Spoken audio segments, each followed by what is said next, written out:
Hello, welcome again to Rue's Musings. I am Becca Rue. In our culture, again, that is obsessed with defining things as black or white, right or wrong, should or shouldn't, good or bad, one of my favorite things about yoga, as I say over and over again, is that it teaches us to be able to hold contrasting compliments at the same time. And I have a story about this that I want to share with you that I thought was really interesting. Yesterday I was doing the reconciling cash for the studio for the week before in the morning, first thing, and the numbers weren't adding up. And this is a new adventure for me. I've had this business for years, and I'm just starting to do some of this back end of stuff of what businesses are supposed to do, but I didn't do it for a long time. And it makes me a little bit anxious, and I feel a little bit guilty about having not done it, and I'm really excited to be learning it. And when the numbers weren't matching up, I had three simultaneous, pretty profound emotional sensations at the same time. One was pretty full throttle overwhelm and frustration. And I was resting my head in my hands, the full picture of like, oh, this isn't working and this is so hard and it's taking forever. And the second emotion, coupled with the first emotion, was me feeling really excited to be learning this, really inspired by problem solving, right? So I like problem solving, even though I was really frustrated. It was also secretly having fun with it. And then lastly, and I didn't really realize this till later, I was playing the blame game because a couple of teachers, the primary problems were that things got entered into the system wrong. And so I had to backtrack and figure that out. And I was just sitting there like, ugh, I can't believe them. I can't believe they clicked the wrong thing. That's a huge pain for me. Ooh, so stupid. Why did they make a mistake? I don't know if this is really worth my time. And I didn't realize it actually until later on in meditation that I was feeling that way. And I reflected, I just thought it was so funny. I was sitting there inside of myself as if I had never made a mistake. As if I had never clicked the wrong button.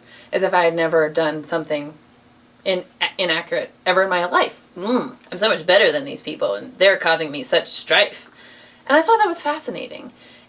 The whole point of this, number one, is that we can experience all those things at the same time. And I love that as we begin to pay more and more attention, how we can open to that. And it's not either or all the time. And secondarily, especially this time of year, I think we have a tendency to play the blame game a little bit more.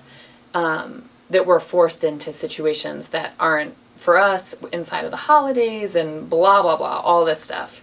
So I wanted to reflect about how we feel when we're being blamed by someone we care about. And also how it feels inside of ourselves to blame somebody. I really felt pretty hoity-toity about it. Holier than thou. Like, they're so stupid. And it reminds me of the saying, I don't know if this is, I think it's in the 90s, that shit happens. Like, that's what happened, because shit happens. And that is a fact of life, right? I mean, that is one of the, we can count on that like death and taxes, is that shit happens. And how you roll with it, and how we can be compassionate inside, especially of the people that we care about the most, I think is profound.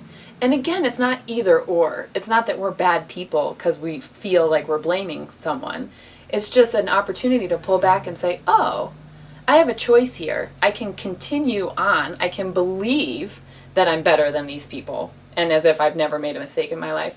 Or I can say, oh, isn't that funny that I'm feeling so entitled and perfect that I've never made a mistake, and I can hopefully open to a little bit more compassion and acceptance inside of first our heads, right, and then inside of our interactions with people, especially during this time. We are selling gift cards at the studio that you can come and buy, and I made homemade little sleeves for the gift card with stickers, so they're really cute. And of course, I think that there's nothing better that you can offer the people you love than yoga classes. Yes! I'll see you at the studio, gift cards in hand, and next week. Bye-bye.